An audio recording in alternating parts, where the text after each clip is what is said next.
కాకి హంసగా మారగలదా?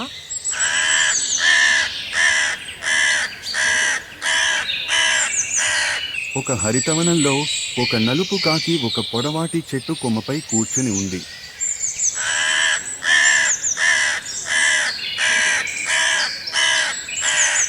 అది క్రింద ప్రవహిస్తున్న నదిని చూస్తోంది.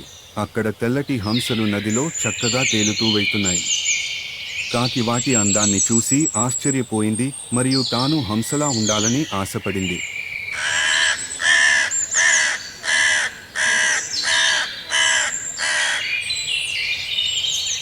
కాకి తలచుకుంది, ఒకవేళ నేను నదిలో స్నానం చేస్తే నేను కూడా తెల్లగా మారతాను అని.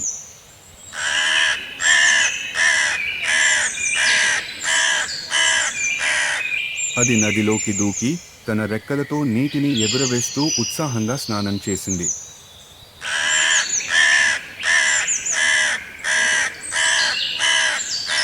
ఎంత స్నానం చేసినా దాని రెక్కలు నలుపే ఉన్నాయి.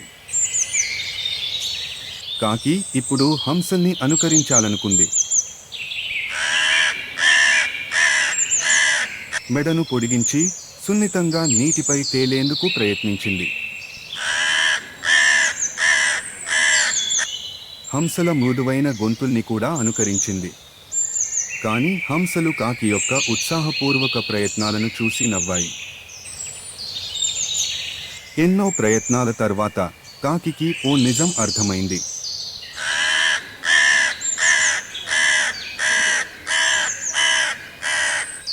నేను కాకినే మరియు నేను నా నిజ స్వరూపంపై గర్వించాలి. నేను హంసలాగే ఉండకపోయినా నా ప్రత్యేకత ఉంది అని ఆనందంగా కూ అంటూ అది ఆకాశంలోకి ఎగిరింది.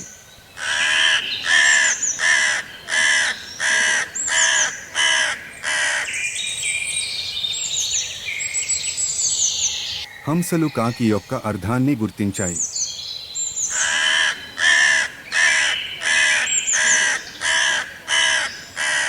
ప్రతి జీవికి తన ప్రత్యేకత ఉంది అని తెలిపాయి. ఇప్పుడు వివేకంతో నిండిన కాకి తానే తాను అంగీకరించి తన గూళ్ళో గర్వంగా తిరిగిపోయింది.